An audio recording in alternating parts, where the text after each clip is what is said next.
അടുത്ത ആഴ്ച ദീപ്തി കേസിന്റെ ഹിയറിംഗ് ആയിരുന്നു. അതെ. എന്താ സാം? അല്ല, ഞാനൊന്ന് കംപ്ലൈൻ്റ് ആയിട്ട് ആന്റണി സാറിന്റെ മുന്നിൽ ചെന്നപ്പോൾ എൻ്റെ മോൾ അറിയുന്ന ഭാവം പോലെ അയാൾ കാണിച്ചില്ല. ഞാനിടയ്ക്ക് ഈ ദേവൻ സാർ വിളിച്ചതിനെ കുറിച്ച് ചോദിച്ചപ്പോൾ എന്നോട് തട്ടി കയറി. അയാൾ ഞാൻ അത്ര നല്ല ടേംസിലൊന്നും അല്ല. അയാൾ അങ്ങനത്തെ ഒരു സ്വഭാവമാണ്. അയാളെ പ്രൊട്ടക്ട് ചെയ്തിരുന്നത് DYSP ശിവൻ സാറാണ്. 4 മാസം മുന്നേ സാറ് റിട്ടയർ ആയിപ്പോയി. പിന്നെ അതിനിടയിൽ രാജീവിൻ്റെ അച്ഛൻ മുരളിക്കൊരു സ്ട്രോക്ക് വന്ന് കിടപ്പിലായി. അതോടുകൂടി ഐറിൻ്റെ അന്വേഷണം എളുപ്പമായി. അടുത്ത ഹിയറിംഗ് അത് വളരെ ഇമ്പോർട്ടൻ്റ് ആയിരുന്നു. ഐറിൻ്റെ മൊഴിയും അതില്ലാതാവുന്നതുകൊണ്ട് അത് ഗുണം ചെയ്യാൻ ആൻ്റണിക്ക് മാത്രമാണ്. അല്ല, എൻ്റെ മോൾക്ക് എന്തെങ്കിലും... അയ്യോ അല്ല, ഞാൻ ആ അർത്ഥത്തിൽ പറഞ്ഞതല്ല. സാം ധൈര്യമായിട്ടിരിക്കുക. നമ്മളൊക്കെ ഇല്ലേ കൂടെ. ഐറിനൊന്നും സംഭവിക്കില്ല. ഈ മണിക്കൂറിലെ മറ്റൊരു സുപ്രധാന വാർത്തയിലേക്കാണ് നമ്മൾ പോകുന്നത്. കാലടിയിൽ നിന്നും ഒരു യുവതിയെ കാണാനില്ലെന്ന വാർത്തയാണ് പുറത്തു വരുന്നത്. മനുഷ്യാവകാശ പ്രവർത്തകയും LLB വിദ്യാർത്ഥിനിയുമായ ഐറിൻ സാമുവലിനെയാണ് ഇന്നലെ രാത്രി 10 മണി മുതൽ കാണാതായിരിക്കുന്നത്. PMML സമരവേദികളിലും മറ്റു മാധ്യമ ചർച്ചകളിലും സജീവ സാന്നിധ്യമായിരുന്ന ഐറിൻ സാമുവലിന്റെ തിരോധാനത്തിൽ കാലടി പോലീസ് കേസെടുത്ത് അന്വേഷണം ആരംഭിച്ചിട്ടുണ്ട്. കഴിഞ്ഞ ദിവസം രാത്രി തന്റെ ഫ്ളാറ്റിലേക്ക് തിരികെ പോവുകയായിരുന്ന ഐറിൻ സാമുവലിനെയാണ് കാണാതായത്. കേരളത്തിന്റെ അരക്ഷിതാവസ്ഥയിലേക്ക് വിരളിച്ചുകൊണ്ടുന്ന മറ്റൊരു സുപ്രധാന സംഭവമായി മാറുകയാണ് ഐറിന്റെ തിരോധാനം.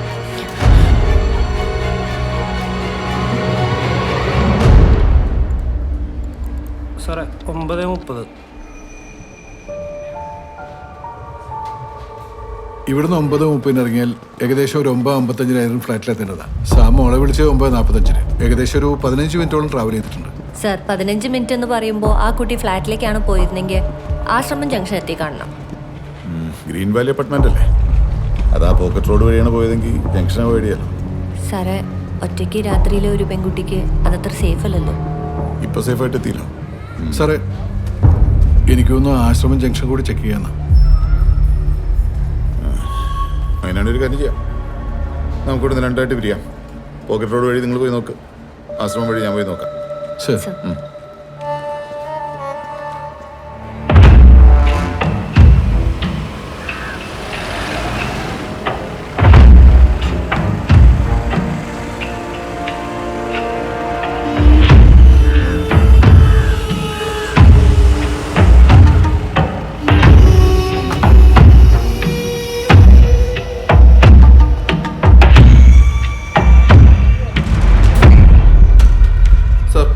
CCTV വർക്കിംഗ് ഉണ്ടോ? ആ സാർ, വർക്കിംഗ് ആണ്.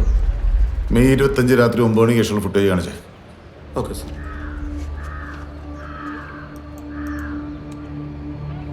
സാർ നമ്മൾ തുടങ്ങി.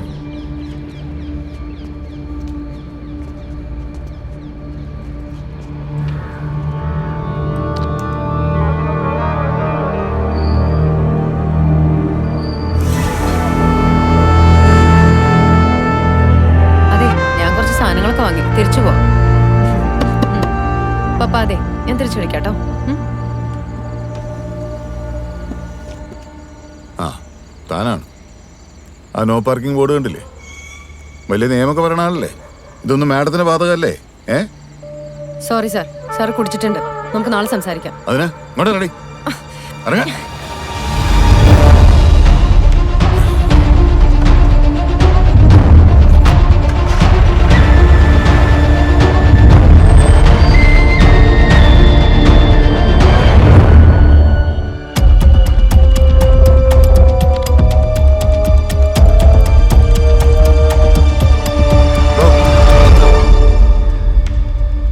കഴിഞ്ഞ 1 മാസമായിട്ട് CCTV വർക്ക് ചെയ്യുന്നില്ല, മനസ്സിലായില്ലേ?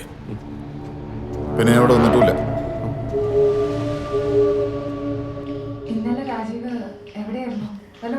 ഒന്നും പറഞ്ഞില്ല. ഇന്നലെ ലേറ്റ് ആയിട്ടാ വന്നത്. വന്നപ്പോ തന്നെ പുള്ളി പോയി കിടന്നു.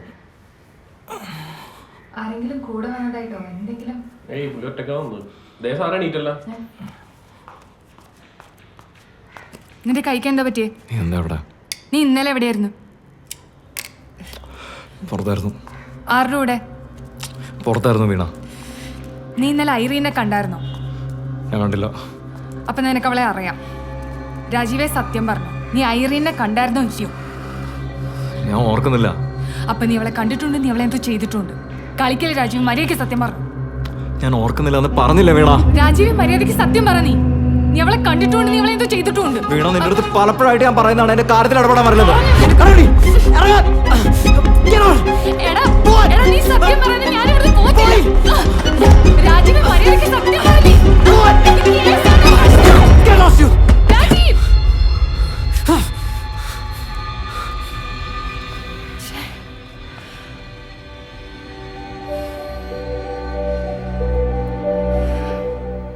അപ്പൊ ഈ രാജീവ് മോളുടെ കസിനായിട്ട് വരും?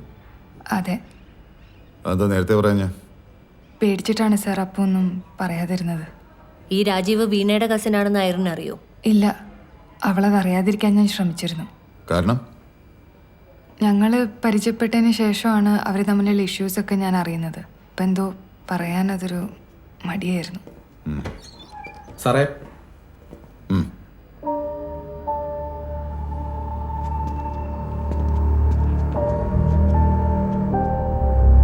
ആശ്രമം ജംഗ്ഷൻ കഴിഞ്ഞാൽ പിന്നെ അവറാൻ്റെ പമ്പിൽ മാത്രമേ CCTV ഉള്ളൂ സാർ. അതിൽ പക്ഷേ ഐറിൻ്റെ കാർ കടന്നു പോയിട്ടില്ല. നമ്മുടെ പോലീസ് ജീപ്പ് പോയിട്ടുണ്ടായിരുന്നു. സാറേ, ഞാൻ ആ പെട്രോൾ പമ്പിന് മുന്നേ ഉള്ള ഫോറസ്റ്റ് റോഡ് വഴി പോയി ഒന്ന് അന്വേഷിക്കട്ടെ?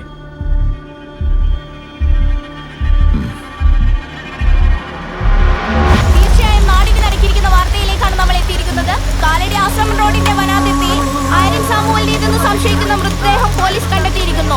പ്രാഥമിക ശാസ്ത്രീയ പരിശോധനകൾക്ക് ശേഷം മാത്രമേ നമുക്ക് കൂടുതൽ വിവരങ്ങൾ ലഭ്യമാവുകയുള്ളൂ. അർച്ചന, ഫോറൻസിക് ഉദ്യോഗസ്ഥരുടെ പരിശോധന ഇപ്പോൾ പുരോഗമിച്ചുകൊണ്ടിരിക്കുകയാണ്. സംഘമാണ് ഇപ്പോൾ സംഭവ സ്ഥലത്തുള്ളത്.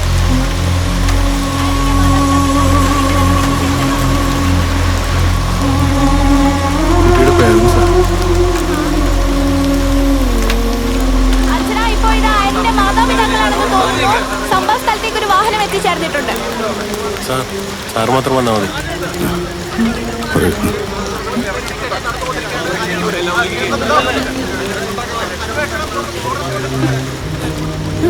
മാം എവിടെ ഇരുന്നാ മതി? ഇല്ല മാം, ഇറങ്ങണ്ട പ്ലീസ്.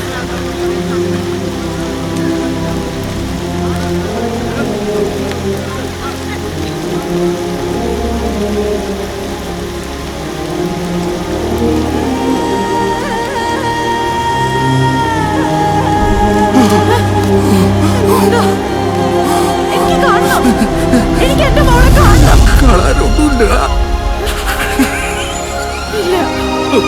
സാം, എന്താ?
ആന്റണി വളരെ ബ്രൂട്ടലായിരുന്നോ?